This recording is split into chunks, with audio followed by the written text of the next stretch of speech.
Assalamualaikum warahmatullahi wabarakatuh. Perkenalkan, nama saya Minggoti Bahar, kelas B tingkat 2, ingin mempresentasikan mengenai tentang anatomi akar. Baik, langsung saja. Baik, kita masuk ke dalam apa itu sebenarnya akar. Akar adalah struktur pepohonan yang menempati posisi paling strategis dan utama. Mengapa sebenarnya akar ini merupakan struktur pepohonan yang paling strategis dan utama? Karena hampir semua bagian pepohonan menggantungkan keberlangsungan hidupnya pada akar, batang, dahan, ranting, daun, dan terlebih lagi buah. Bahkan proses lahirnya suatu tanaman yang bermula dari sebuah biji sebelumnya membentuk bagian yang lain, pertama kali ia membentuk adalah akar. Jadi awal dari sebuah tanaman itu adalah sebuah akar. Yaitu fungsi akar pada tumbuhan. Yang pertama itu untuk menyerap air dan garam-garam mineral. Yang kedua itu untuk menyokong dan memperkokoh berdirinya tumbuhan. Yang ketiga mengangkut air dan makanan. Yang keempat yaitu alat respirasi pada pohon bakau. Baik, kita masuk ke dalam anatomi akar. Anatomi akar secara anatomis, akar tersusun oleh 3 lapisan jaringan pokok.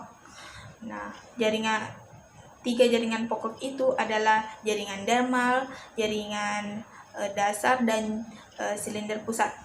Nah, jaringan dermal ini atau epidermis merupakan jaringan terluar. Bisa dilihat di gambar bahwa jaringan epidermis merupakan jaringan terluar, sedangkan jaringan dasar atau korteks itu di bawah jaringan epidermis. Nah, stele atau silinder pusat ini berada di tengah jaringan korteks. Jadi stele ini dikelilingi oleh korteks. Nah, selanjutnya kita masuk ke dalam jaringan dermal atau epidermis. Jaringan dermal memiliki susunan sel yang rapat, berbentuk pipih, berdinding tipis, dan setebal satu sel. Jadi jaringan dermal ini bisa kita lihat di gambar bahwa memang jaringan dermal sangatlah tipis dan pipih. Yang kedua yaitu dinding selnya mudah dilewati air. Karena ketipisan dari jaringan dermal itu, jadi dinding selnya bisa dimasuki oleh air. Pada daerah ujung akar yaitu bulu akar, ini merupakan modifikasi dari sel epidermis akar menjadi rambut akar. Jadi epidermis ini melakukan modifikasi menjadi rambut akar. Yang ketiga, lapisan kutikula sangat tipis karena berfungsi menyerap air dan garam. Jadi memang karena jaringan dermal ini sangat tipis, karena memang fungsinya adalah untuk menyerap air dan garam. Nah, kita masuk ke dalam jaringan dasar atau korteks. Nah, jaringan dasar atau korteks berfungsi sebagai tempat cadangan makanan dan respirasi. Letaknya berada di bawah epidermis. Bisa kita lihat di gambar memang setelah epidermis terdapat korteks. Nah, di gambar itu memang jaringan korteks ini terdapat rongga-rongga. Jadi dia dapat melakukan respirasi. Sel-selnya tidak tersusun rapat sehingga banyak memiliki ruang antar sel. Sebagian besar dibangun oleh jaringan parenkim. Lapisan terdalam terdiferensiasi menjadi endodermis. Maksudnya ini adalah lapisan korteks akan terdiferensiasi dan menjadi endodermis. Lapisan ini merupakan lapisan dalam dari endodermis, lapisan dalam dari korteks. Jadi lapisan dalam korteks akan terdiferensiasi menjadi endodermis, sedangkan lapisan luar dari korteks akan terdiferensiasi menjadi eksodermis. Nah, selanjutnya yaitu silinder pusat atau stele. Silinder pusat atau stele merupakan bagian terdalam dari akar. Silinder pusat terdapat berkas pengangkut atau jaringan pengangkut. Bagian ini terdiri dari berbagai macam jaringan.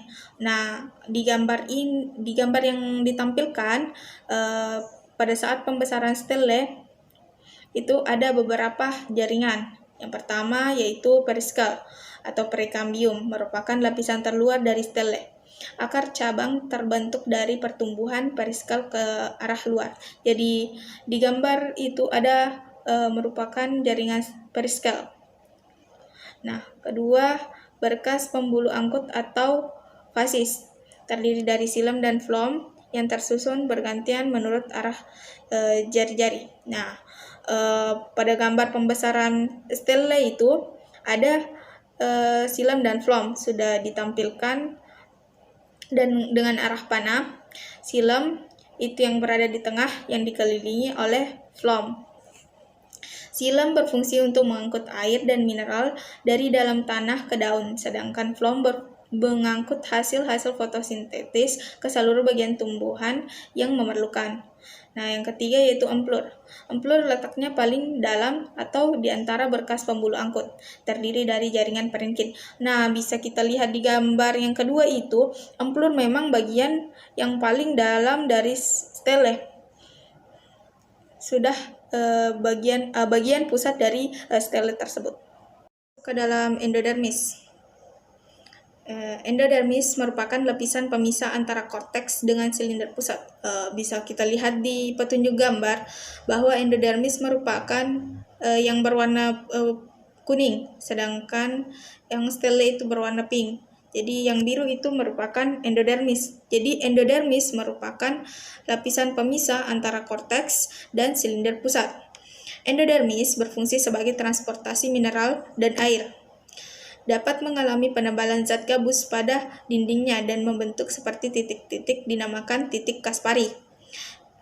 Pada tumbuhan, selanjutnya penebalan zat gabus sampai pada dinding sel yang menghadapi silinder pusat. Bila diamati di bawah mikroskop akan tampak seperti huruf U, disebut sel U, sehingga air dapat menuju ke silinder pusat. Tetapi tidak semua sel-sel endodermis mengalami penebalan sehingga memungkinkan air dapat masuk ke silinder pusat. Jadi sel endodermis yang mengalami penebalan itu tidak dapat masuk air, tetapi tidak semua tanaman itu, tidak semua akar itu mengalami penebalan. Jadi bisa saja air masuk ke dalam stele. Masih endodermis, yaitu pita Kaspari terletak pada sel endodermis. Sel endodermis sangat dengan penebalan gabus ini sulit ditembus oleh air. Jadi sel endodermis yang menebal disebut dengan pita Kaspari. Pita Kaspari berfungsi untuk mencegah masuknya air ke dalam stele.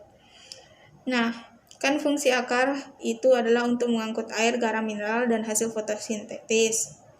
Nah, agar air mineral itu dapat masuk ke dalam stele, itu bagaimana caranya? Yaitu masuk ke dalam sel endodermis yang tidak menebal. Jadi jalan satu-satunya agar air masuk ke dalam stele itu adalah masuk ke dalam sel endodermis yang tidak menebal.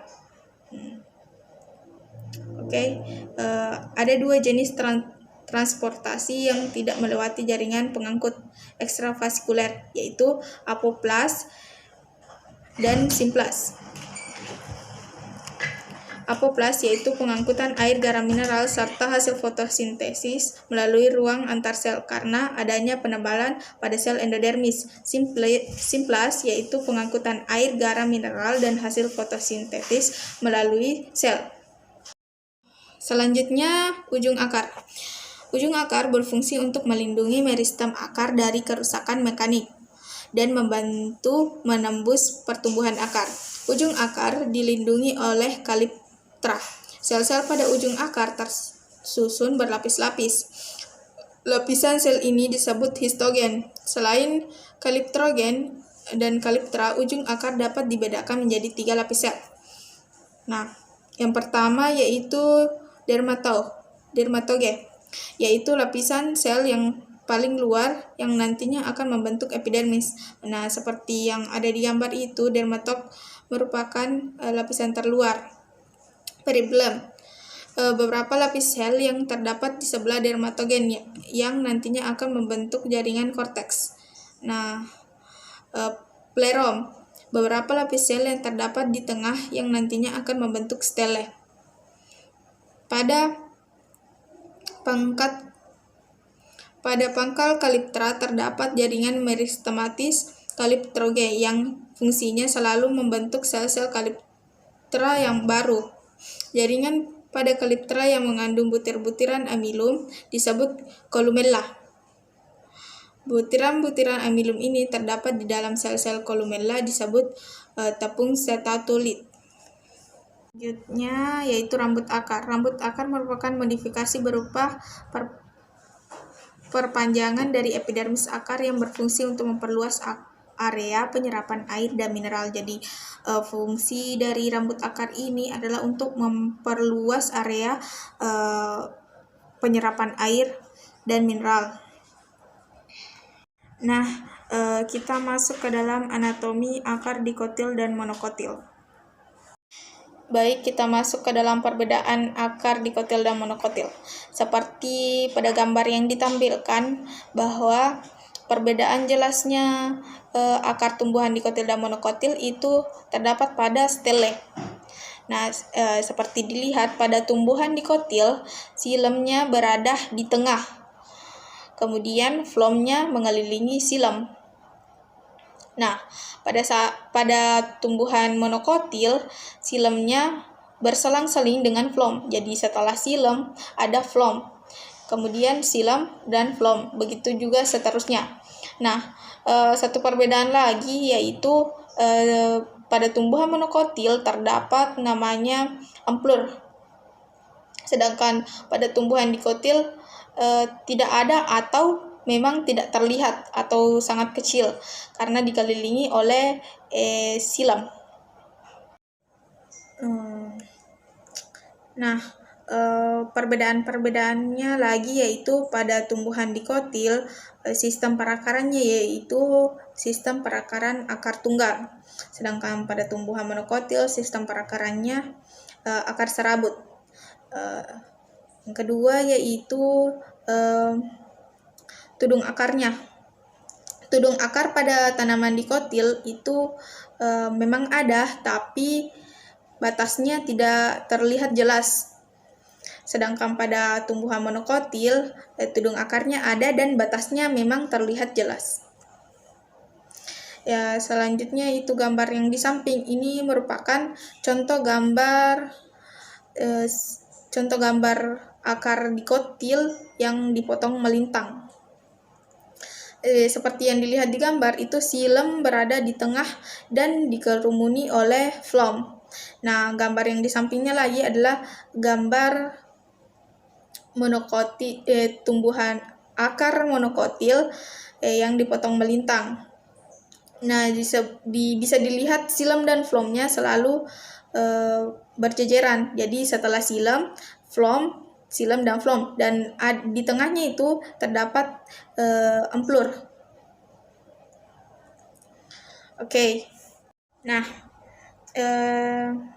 kita bacakan mengenai tentang perbedaan akar dikotil dan monokotil. Yang pertama yaitu sistem perakaran. Pada tumbuhan monokotil sistem perakarannya adalah serabut, sedangkan pada tumbuhan dikotil sistem perakarannya tunggal. Nah, kedua yaitu kaliptra. Pada tumbuhan monokotil, kaliptranya berbatasan dengan ujung akar dan terlihat jelas, sedangkan pada tumbuhan dikotil berbatasan dengan ujung akar dan terlihat tidak jelas. Yang ketiga yaitu perikel. Pada tumbuhan monokotil terdiri dari beberapa lapis sel yang berdinding tebal, hanya membentuk cabang akar, sedangkan pada tumbuhan dikotil terdiri dari satu lapis sel yang berdinding tebal membentuk cabang-cabang akar sekunder yaitu kambium dan kambium gabus. Nah, keempat, silem dan flom. Pada tumbuhan monokotil letaknya berselang-seling, sedangkan tumbuhan dikotil bersifat koleral pada akar sekunder, di mana silem terletak di dalam dan flom terletak di luar. Silem dikelilingi oleh flom. Seperti pada slide yang tadi itu, bisa kita lihat gambarnya, memang xilem dan floem pada tumbuhan dikotil, xilemnya itu berada di dalam dan floemnya itu mengelilingi xilem. Nah, perbedaannya selanjutnya yaitu amplur. Pada tumbuhan monokotil terletak pada pusat akar. Amplurnya luas. Sedangkan pada tumbuhan dikotil tidak memiliki atau memiliki amplur yang sempit pada pusat akar. Nah, selanjutnya yaitu kambium. Pada tumbuhan monokotil tidak ada kambium, sedangkan tumbuhan dikotil ada atau tidak seperti meristem sekunder. Nah, selanjutnya yaitu amplur. Amplur pada tumbuhan monokotil terletak pada pusat akar. Amplurnya luas, sedangkan pada tumbuhan dikotil tidak memiliki atau memiliki amplur yang sempit pada pusat akar. Yang terakhir yaitu kambium. Pada tumbuhan monokotil tidak ada kambium, sedangkan pada tumbuhan dikotil ada tampak seperti meristem sekunder. Itulah tadi presentasi dari saya. Apabila ada kesalahan, mohon dimaafkan. Wabillahi taufiq wal hidayah. Wassalamualaikum warahmatullahi wabarakatuh.